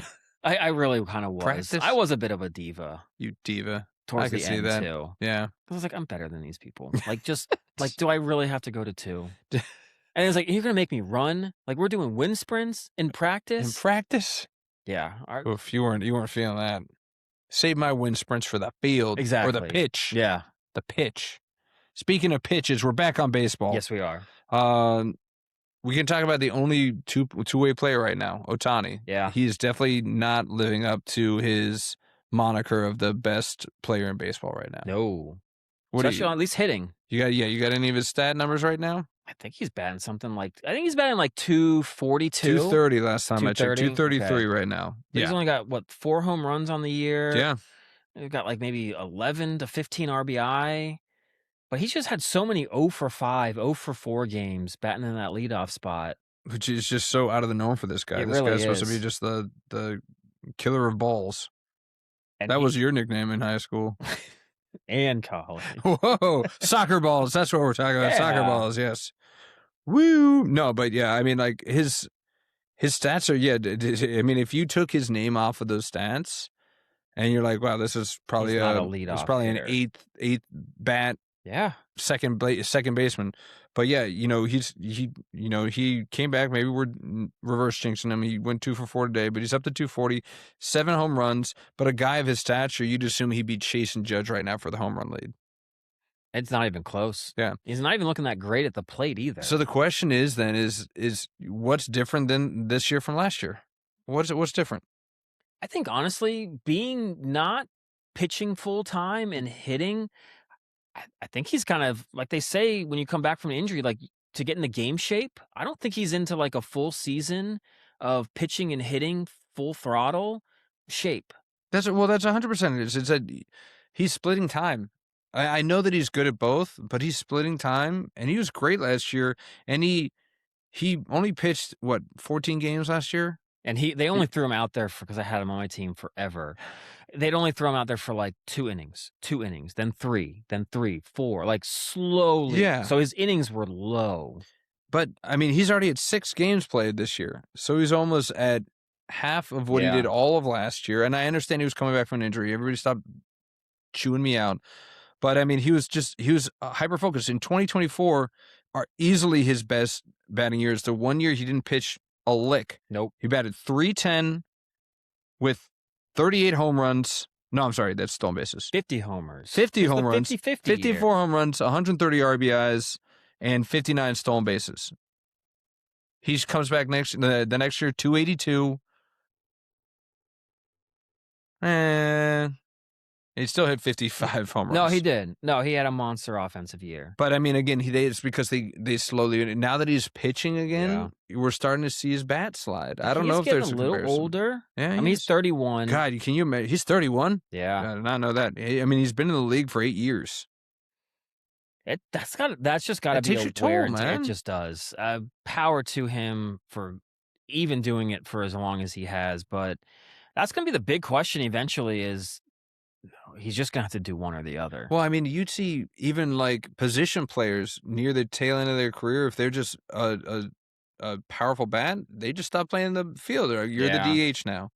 Miguel Cabrera, it happened perfectly. Of course, he ballooned up. Yeah, he did. But he went from third base with the Marlins. Remember that? Yes. First base with the Tigers, and then he's like, nah, I'm just gonna hit the ball professionally. And not a bad gig. And now Ohtani's hitting and pitching. It might be too much. I mean, he's not in the field, so I guess they have that. It's the only time he's on the field pitching. Is pitching. Yeah, but still. That's going to be tough, though, like to have to make that decision of whether or not because, I mean, that arm, though, is just, it'd be cool if you could just have him for, like, the playoffs. Yeah. Just bring him in like a bullpen or something. I don't think that's a bad idea. The Braves do not need him to pitch. They are going to blindfoldedly stumble into first place in the West. Yep. Save him for the playoffs. Less chances for people to see him pitch.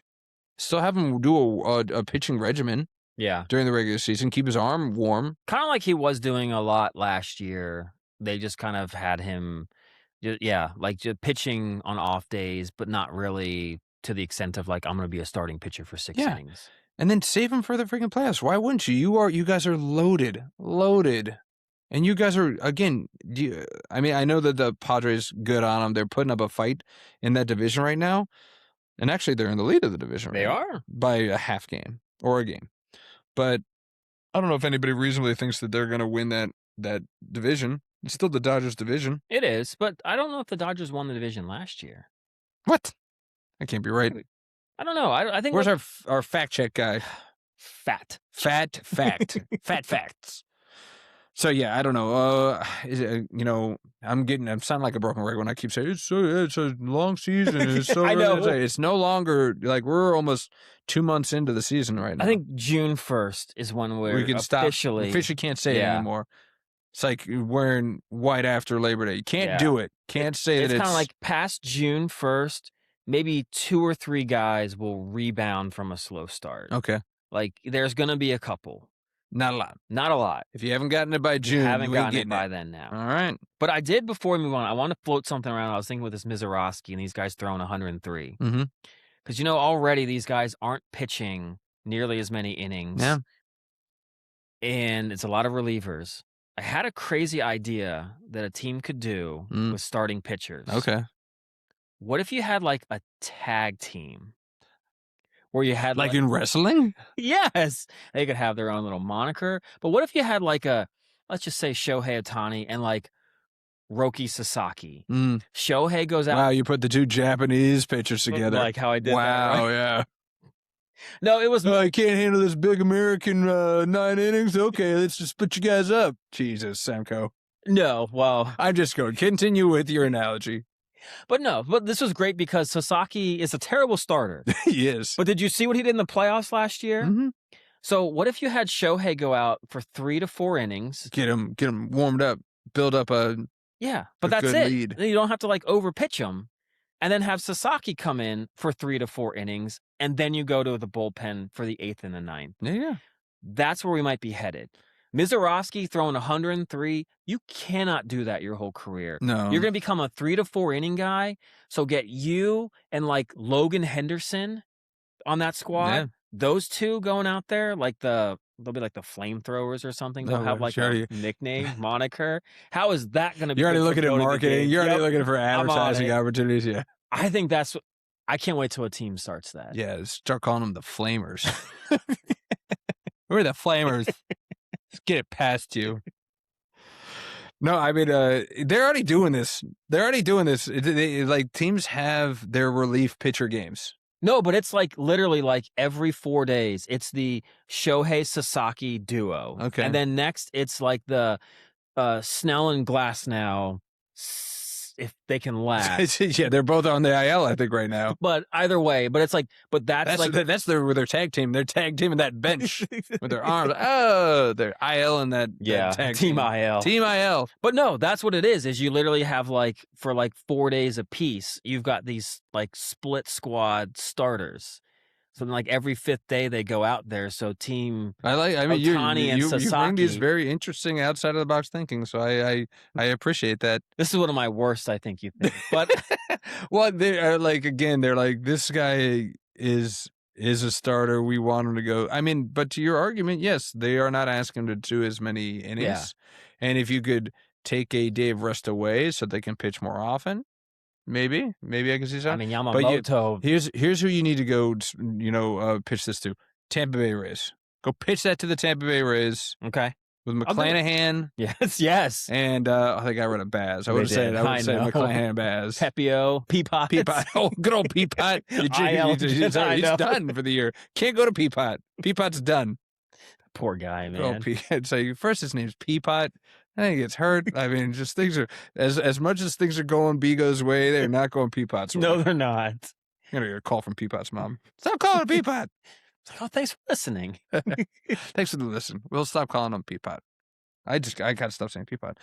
All right, off the Peapot to somebody who probably needed Peapot close to the end of his life. Oh my God, Bobby Cox. I'm sorry. My segues could use some work. Bobby Cox, rest in peace. We lost a legend in Major League Baseball. Yes. A legend in Major League Baseball.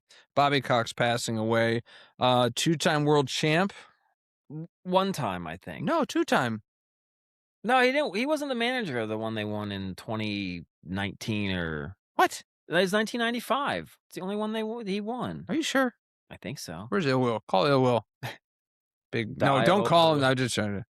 Well, I didn't. You already kind of your segue lead, which was great. Thank you. But I was going to actually kind of make now my comment's not going to seem quite as bad. I was like, he was 84 when he passed away. I thought he was 84 the last year he managed. Dude, he looked like he was 84. I was like, when the word got out, I was like, he's still alive? Yeah, I know. I thought that too. I was like, oh, 84? So good run. I mean, like, he weathered too many days out in the sun in the old baseball diamond, but no, good on him. I mean, anything above 80, I think, is a good run. You get to 80, and everything's kind of coasting from there. They had Fred McGriff. They had so many good players. Rocker. John Rocker, yeah. The great John Rocker. Oh, man, the infamous. Yes. Infamous is a good word for John Rocker. But you look at it, and I remember growing up watching them, and you remember, it's like we always just seem so dominant. It's shocking to know. And we're not trying to drag Bobby Cox. Good on him. I mean, he was a 4-time manager of the year. Great. Yeah. But for them to only win one World Series during his reign, that's kind of surprising. It was. No, it was. I was a big Braves fan because my favorite player of all time was Fred McGriff. Yeah. The crime dog. And about the same time that I realized that he, was going to be my favorite player, he actually literally got traded to the Braves. So that's when I started really watching. Okay. And that was kind of, it was just every year I'd watch, and it was just a consistent postseason disappointment. And it's like with all those good pitchers, I don't know, man. I mean, they ran up into some good Yankees teams, but yeah, I'm glad they got the one. They got the one. And he, I mean, seemed like a class act. I mean, everybody had, what are you laughing at? 162 ejections, a whole season's worth of ejections. That's true. Is that a record? Does he have a record for that? Yes, that's a record. Good for him. Well, so he seemed like a good enough guy to his players. How about that? That was his thing. He was the ultimate players coach. Every player will just say, he had my back no matter what. I mean, the player could have been in the complete wrong, but Bobby Cox was going to go out there and just protect his player and just go ham on the for him. Yeah. And they appreciated that. Yeah. They loved playing for him. Yeah. So, yeah, shout out to Bobby Cox, one of the greats. I mean, yeah, what else do you got to say? I mean, he won, again, he won Manager of the Year in 3 different decades, 1989, Okay. 1991, and then 2 times in 2000s. You're not going to see managers have a run like that. No, Really I think we're anymore. past that. I don't think we're ever going to see a manager span 3 decades. No. And I still think there's times where we should, but we just won't. Yeah, I mean, it's the instant gratification. It's Yeah. like, what are you doing for me lately? It's like, I don't care. Alex Cora won me World Yep. Series. I don't care. You're gone. I can't believe, honestly, that Aaron Boone is still in New York. That's think true. He's got to be probably the longest tenured coach right now. He's One of them. definitely got to be up there. I think if George Steinbrenner was still alive and owning that team, You think he'd be gone? yeah, he'd be gone. Because you keep getting me the playoffs. You can't give me a ring. Yep, You're gone. ring or nothing. That's Ring or terrible, bust. George Steinbrenner. Got to work on my George Steinbrenner. Got to work on it. Got to work on Larry it. David George Steinbrenner. That's pretty good. Yeah, it's my Larry David. It's my Seinfeld George Steinbrenner. Not really George Steinbrenner. That's because I know that's the best I can do. What do you want from me? Well, yeah, so Bobby Cox is gone. Rest in peace, my friends. Luckily, there's an old guy that's still kicking and still throwing. We're going to hit all 4 of the major sports here, man, because we got a big highlight. You thought, hey, it's the dead zone of the NFL. What could we possibly talk There's one guy about in the NFL? Well, fear not, my friend, because a story just came out that the Steelers, your Steelers, wonderful, are still worried about their quarterback situation, because guess what? Somebody's not picking up the phone. And that's Aaron Rodgers. This guy is just a perpetual douchington McGee. I mean, WTF, man. Just nonstop, man. This guy just cannot help himself but just to string you along. I can't believe we talk all the time about egos. Dan Rooney, your ego is so huge in one aspect that you're trying to do literally everything that your father did to set up the Steelers as such a stable, consistent winning franchise. You are bucking like every trend. Getting a old retread head coach. Some of your signings that you've made have been awful. And all of a sudden, though, you are just catering to this 43-year-old quarterback who Mr. Art Rooney would have said, especially now, look, you might have fooled me once last year. You're doing this again. Bye. You're not that good. We just saw what you could do. You didn't have an MVP type year. Steelers honestly are better off just throwing out Will Howard. Yeah. Or give him a shot. Mason Rudolph? Randolph. Mr. Rudolph. Crappy. Mr. Crappy. Drew Aller. Hey, yeah, your boy. And maybe get a better pick. But here's what's going to happen. Rodgers is going to play another season. He's coming back. Like, I can't believe we're just kind of playing this game. It just must be a slow news cycle in the NFL. He's going to come back for another year. It's going to be mediocre. This team is not a Super Bowl contender. Like, I'm sorry. Even if Aaron plays half decent. So we're just going to lose another year where aging guys are going to get aged out, and then we're going to have to find some young quarterback. By the time we find one, some other guys are going to. It's going to be like the Commanders now. How dare you? Oh, I'm sorry. Like we're Silliness. turning into the Dan Snyder era. Yeah, we are turning. You're getting well, and I think that part of the reason why they're hanging on hope is that they don't want to be the Redskins / Commanders or the Browns, where you just cycle through 12, 13, 14 quarterbacks in a 10-year span. That's what you're fearful of. So you're like, at least this is a known commodity, and we're going to do whatever we can to hold on to them. But man, is it looking freaking, you're looking so thirsty. It's ridiculous. It's awful. And it's so awkward because it's like, he's like, Rodgers is treating this dude as like, oh, I know that she's way more into me than I am into them. Yeah. Dude, there's a report that came out did you see this? That he was in Pittsburgh last weekend and he didn't even let the team know he was in Pittsburgh. And the brass is like, whoa, you were here? Like, why didn't you call? Like, that's embarrassing. Look, we do this podcast, and it's a sports podcast. So I feel obligated to have to really do a lot of research and look at a lot of stories that come across my path. I am not clicking on a single Aaron Rodgers story until he's officially signed on the team, or not. And then I'll never. Or not. Well, if not, then I'm definitely never clicking on anything of his. Of it, yeah. But no, I see it all pop up. New activity with the Aaron Rodgers saga. Click in here for the new deets. No, the new deets. Oh, right, yeah, we're getting hip now. Getting hip. Well, you mentioned that he's gonna play. It's like I'm not so sure anymore, man. The fact that Pittsburgh put that gave him the unrestricted free agent tender, the tag, that pretty much says, okay, if we're putting this on you. If you go play somewhere else, we're getting compensated for it. They didn't do that last year. That's true. So something's going around where, again, it could be just a sheer fact of this guy's not picking up the phone for us. Like, so we got to do something to make sure that he's not jerking us around and he doesn't have a side piece that he's going to go run off with or something like that. It was almost like their way of contacting him without contacting him. Like he's going to get the memo that's like, so we put you as like a restricted free agent. So like, here you go. Like, here's our contact with you. It's like they have access to his Facebook page and they put it's complicated in his relationship status. And he's like, what? It's not complicated. No, I'm all joking aside, I'm agreeing with you in the sense of, and I've said it this whole time, this is just him avoiding having to go to OTAs or anything. He's doing the bare minimum. And he's just, again, they have something like very quietly with McCarthy. It's like, listen, man, I'm going to come. I'm going to come. Yeah. But I don't want to come to practice. So I'm just going to not say I'm coming, keep the contract on ice. You know how I work, Mike. Yeah, come on. You know I got this good stuff. And I'm like, okay. So, and he's going to come back and he's going to skip all the OTAs. He's going to skip all the stuff. And again, that goes back to his just unbridled ego that he has, where he just thinks, I don't need to practice. It's like, I've been doing this for so long. Yep. They need to figure out how I work. I don't need to worry about how they work. And it's just asinine. And the Steelers brass are okay with all that. Great.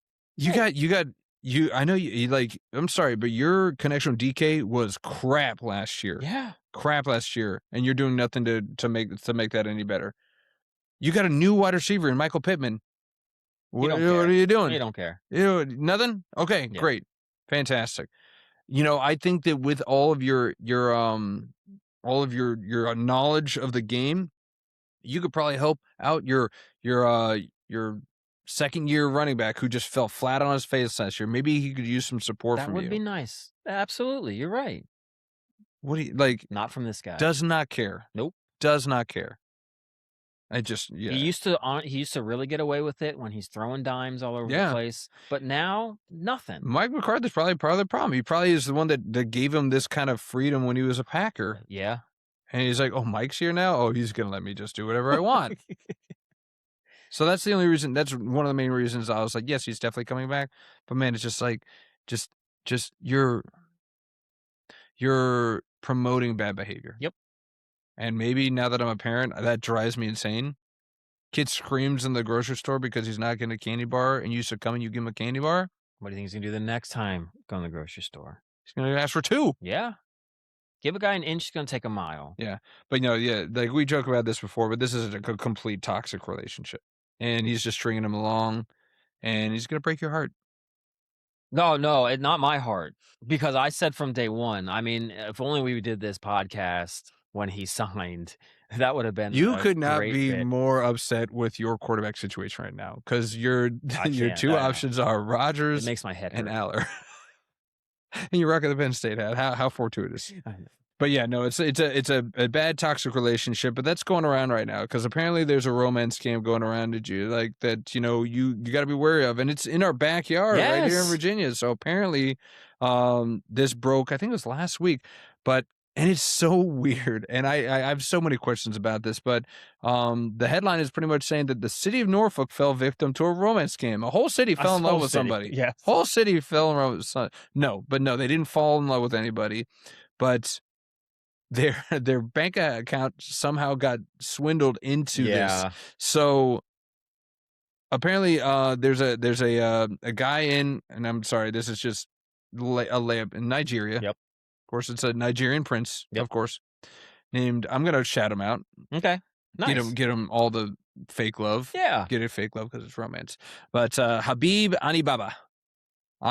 So he would court women in America through an online dating site from his computer in Nigeria, and then through tactics like they usually have as scammers, like, oh, I need money to get to you, or oh, I'm trapped and I need to get here.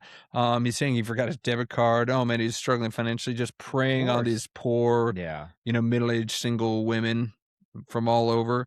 And he would ask for money, and then he would promise to repay them. So he asked one woman for like $5,000, $10,000. He would actually give him a bank account number. Lo and behold, that bank account number belonged to the city of Norfolk. So I don't know. I can't imagine they did this on purpose. He probably just did a random series of 9 numbers. Had to just match it's like 5291. Is that your bank account? I'll stop right there. But so these women were getting repaid from who they thought was Alibaba, but they were actually, the city of Norfolk was paying them back. So this went on for an embarrassing long amount of time, from August of 2019 through July of 2020. And I kid you not, this guy, so he asked for this amount of money from all these women because they all got it back from the city of Norfolk. Yeah. $1.3 million. That's insane. Who's in charge of the treasury for the city of Norfolk? Well, there's internal investigations have to be going on. I mean, like, I don't like to get into politics, but it's like, if I think of like waste, this is in fraud. It's like, how are you not on top of this city? You lost $1.3 million in a year and just like, how do you say that? It's like, hey, 5,000. Did you? Here. Yeah. Did you? It's like, do you guys, like, you're just a treasurer on it. Say, hey, do you guys know like a Trudy Williams? She just took $5,000 from us. It's like, I'm sure that was somebody in maintenance. Okay. What about Tamara Smith? I think she's in waste. Okay. All right. Yeah. Like, how do you just continue to allow all this $1.3 million worth? That's a lot. Because they can't be. First of all, sending 5 or 10,000. We can get into it a little bit later. No, we can get into it now. But no, it's just the amount of money that these people will send to someone that they've never even met before. Probably don't even see, might not even see on camera. It might literally be through text and email. Yeah, it absolutely is. Where do you have that kind of money that you're just willing to dole out? It's crazy. They're cat ladies. They're probably a bunch of dildos, a bunch of dual income. Well, I guess single. So those dildos. Or what's the other acronym for dual income? Dinks. Yeah. They're sinks. Bunch of sinks. Single income, no kids, and they're just like, they're looking for love late in life. You do feel bad because they are just they're kind of grasping, and you can only want to root for them, but. They need, you know what they need? They need to see our slides on Grizz and Seabear. They need to date my mate. Yeah. That's what we could do some for some more of our friends too, if that would help them out. All right. Yeah. All right. Get another poll out there. Now that they see what it's all about, they're like, do me. Oh, God. Or we'll get some people that aren't in our friends groups. Just tell me a little bit about you. Yeah. Tell me a little bit about you. Tell me a few things. So yeah, feel free. You guys can go on our socials, go on YouTube, go on Instagram, hey, yeah, can you hype me up? We'll send you the deck. I'll tell you what, if you want us to hype you up, we might not come to you and do it for you personally, but if you're looking for a hype man, a hype, we'll do it on the podcast. We'll give you the slide and be like, hey, this podcast loves me. They put this deck together Let's for do me. it. I think that's a great idea. I do too. But yeah, I mean, like, it's the rise of online dating. Scammers are just rampant in this situation. AI is not going to make it any better because everything looks so incredibly realistic. But yeah, I've never understood the propensity of, well, this guy really needs my help, and I've never met him, but he promises me that he's going to come see me with his money. This day and age too. Yeah. You've got to be more educated. You did a little bit of online dating. Did you ever run into any scammers? I definitely did. Yeah. And were you able to whiff them out pretty quickly? Pretty quickly, but I think it might have taken me like a little bit longer than I maybe want to admit. But I mean, it got pretty quickly. You realized it was a scam. But yeah, it was. It's like fake picture, very beautiful, like blonde woman, and said she was like a model and was in like London at the time. And just sending like these really long worded like messages, which I was like, oh, this is nice, like tell me about yourself, like not this just like, oh, I like to rock climb, what about you? Or so I was like, oh, this is kind of nice. And what tipped me off really first was I would respond. I responded, and then I would kind of ask a few other questions to kind of get to know the person. Right. And then the response I got back didn't answer any of my questions. But then, like, I don't know, I was kind of like, well, okay. And then I tried like one more time. So that's where I kind of am like, I went on too long. But it definitely got to the point where, they were like, they asked me, hey, like, I'm trying to catch a flight and, I can't get home and, they lost all my luggage. Can you send me some money so that I get like a flight home? And I kind of, after that, was kind of, well, let me kind of like see what they really like want or how they want me to do it. And I was like, oh, yeah, sure. Like, what do you need me to do? Like, I'm new to this. Yeah. Like, oh, well, just go down to Western Union. And, like, there you go. Here's all my information. A money order. And I kind of like strung them along a little bit. I was like, you were on to the right at this point. I was like, oh yeah, I'll leave in like 30 minutes. And of course every time I'd be like, oh, thank you so much, love. You're just the best. Like, can't wait to meet you. And it's just, and like after like 45 minutes, they were like, love, where are you? And I'm like, oh, I haven't left yet. Like, I'm sorry. And it's like, but I need to catch my flight. And I'm like, okay, I'll leave in 30 minutes.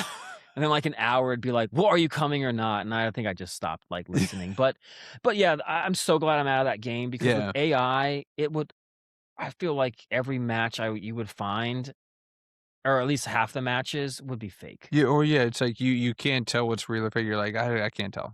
And even and you could do like 10 photos with the same face and different poses, and I'm rock climbing here, and I'm playing golf here. And scammers abound. So yeah, all the more reason, guys, just meet your people in person.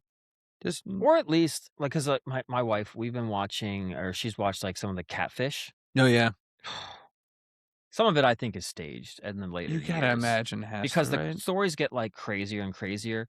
But either way, it's just like they've gone through like certain hosts, and we're both convinced that one of them just left because you just are like, he just would be like, are you really this stupid?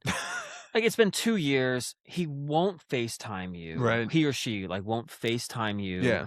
Like, you've been supposed to like visit each other multiple times and something always comes up.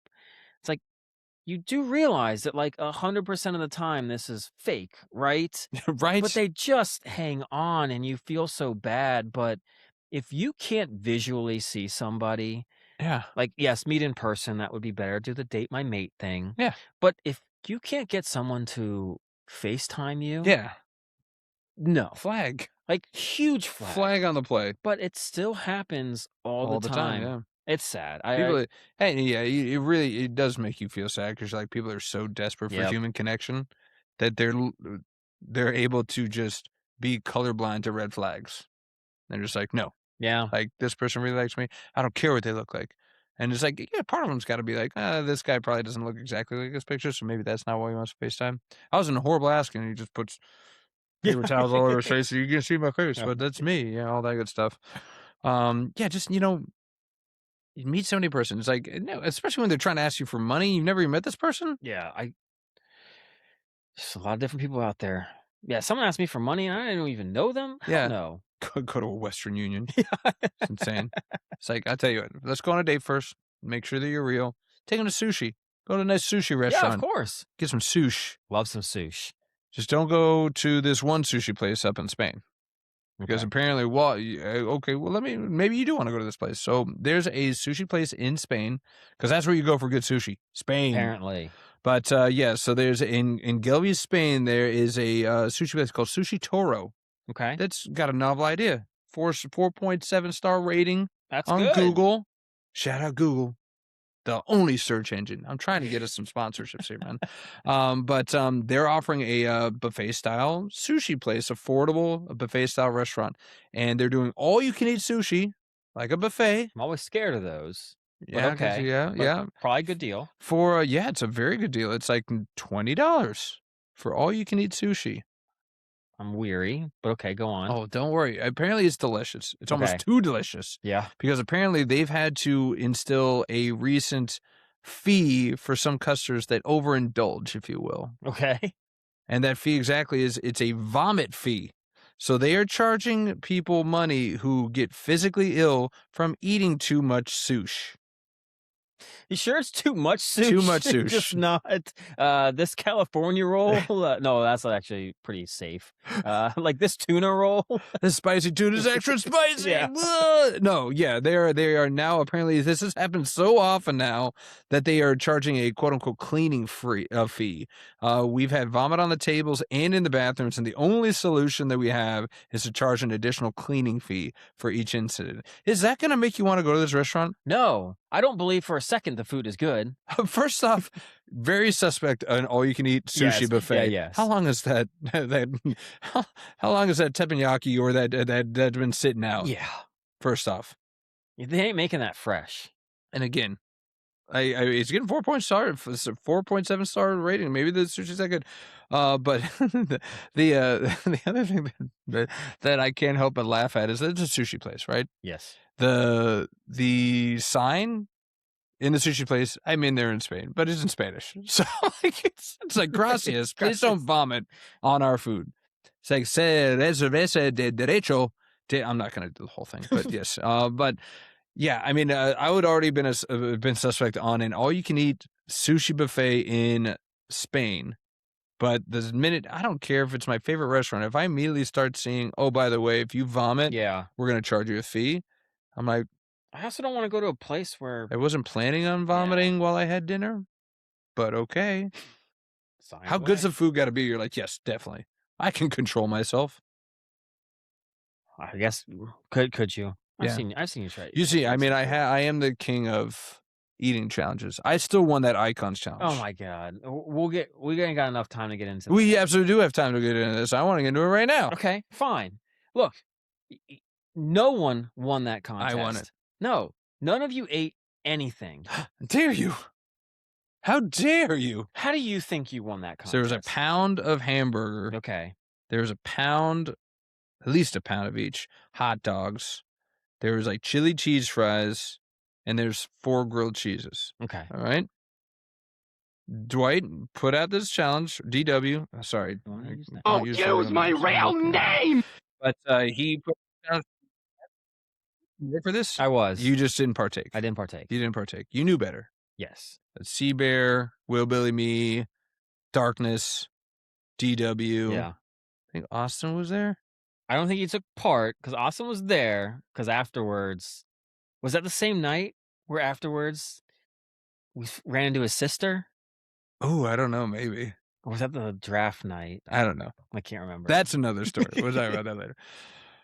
But yeah, so we're like, hey, DW even got a prize, I think. He's like, yeah, whoever, wins the challenge gets a prize. You have to finish it within an hour. This is where I knew I was in trouble because I can eat, but not fast. I'm the slowest eater known to man. I take my time, digest, enjoy.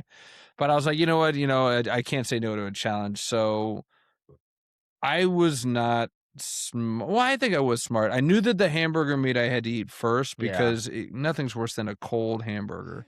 So I crushed that and I crushed the dogs and I made it through the fries and I got hung up on the grilled cheeses. Okay. And that's where I stopped. I think DW on the other hand, he went grilled cheese first. Yeah. And he left the burger meat. So I think that I won because I ate the harder thing. The meat was harder than the bread. That was harder. Do you think so? Absolutely. With all that cheese on there, though? That wasn't that much cheese. Okay. It wasn't that much cheese. But anyways, Dwight pocketed the prize. That's the part of the story everybody seems to forget. I know you pocketed that prize, DW. And he just kept it for himself. But we all had the experience. So I guess we're all winners, to be honest. I mean, it was a wonderful experience. I think my favorite was, did Chris even make it through like 5 bites? No. Seaver, and say, hey, man, come on. Oh, use my real name. Use my real name.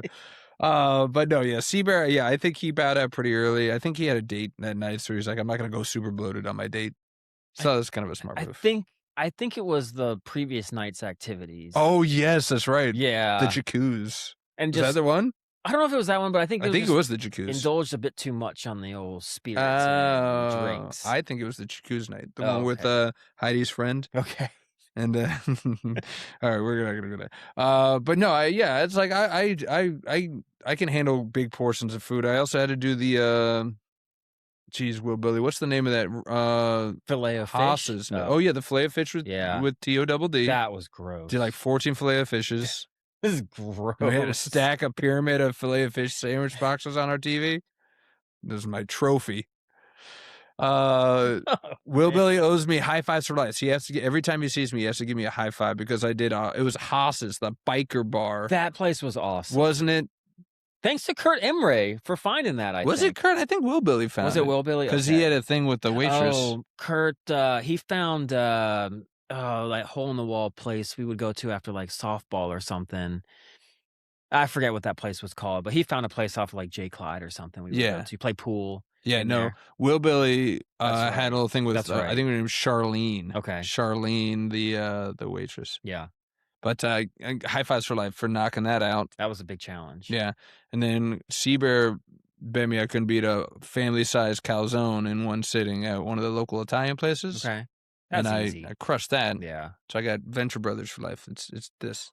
Every time he sees me, that's why you look really? like I didn't know that. Okay. That's why I get one of those every time I see him. I think I'd challenge you to an eating challenge. Yeah. All right. Lay down the gauntlet. You find one. Go to your smash burger place or something like that and just crush smash burgers. I'm down for that. I know you are. We'll have to find a place that's got like a really cool challenge. Yeah, you're gonna pull a man versus food. You're gonna run a marathon right beforehand, and you're gonna be able to crush. No, I won't do that. All right. You can work out. Like you can build up an appetite, but I don't want any of this. I haven't eaten in 2 days, so I'm starving. Crap. I don't think that's the best way to do it either. Yeah, that's true. No, I think it'd be fun. Okay. All right. It's been a while. It's been a while since I've been a complete glutton. So yeah, why don't I do it again? Yeah, I don't know. We're at the age where we should be doing something like it's that. Like, ooh, yeah, it's gonna set me back like 4 weeks on my exercise. I was like, man, maybe we should just see how many like Domino's medium pizzas could like finish. And I'm like, I don't know if our body really is gonna want to eat all that. That's a lot of pizza. Yeah, I could crush some pizza as long as it doesn't have freaking anchovies on it. Yeah, apparently just throw that away. Yeah, 6 pizzas right in the trash. It's a good prank, I suppose. See what we do this year. All right. We're probably going to do the draft. Oh, it is August, so it's draft time. Is that the plan? You guys going to do the draft on the Fellas Annual? Might even just do a live recording podcast. Yeah, for the draft with somebody. Everybody. Yeah. Okay. All right. I'll do it. I'll do it remotely. That's fine. Oh my God, we should. I was thinking more we would just do it with those that are there. Oh, okay. But oh man, a remote recording. That's not a bad idea. Yeah. I like that. Yeah, so I can get true FOMO just watching you guys all being crazy on the other side. Yeah. Sitting here in front of my fireplace. This is fun. But anyway, I know that's where I've got 5 more crazy stories, but we got to save some for the next one. Next episode, we'll be officially into the conference finals for the NBA. Yes, we will. We will be in the conference finals Probably for the NBA. NHL. Probably for the NHL again. We'll see if any more managers die from the MLB. We'll have some more, RIPs, if you will. We did kind of skim over the RIPs in the NBA. Jason Collins as well.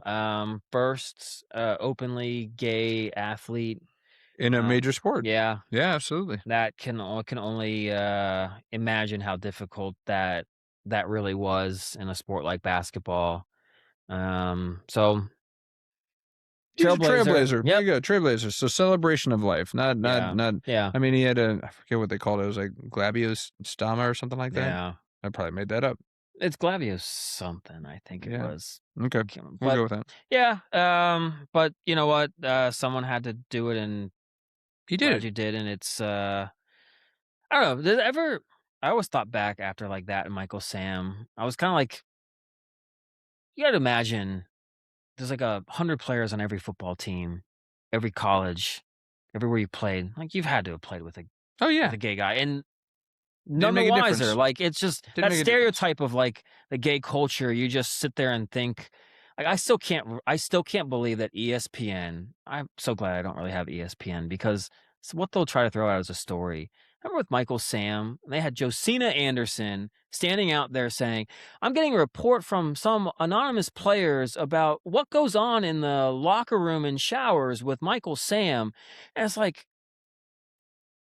The story about when he told everyone at the University of Missouri and they all said, yeah, we knew. Yeah. Like, what do you think then he was like running around, like playing grab ass in the shower? Like, no, like towel up woo. He's a football player. Yeah. Like the stereotype is it's just that, but that doesn't equate to everybody. Like they're there to play, be a good teammate. Like it's just, I couldn't believe that story. Yeah.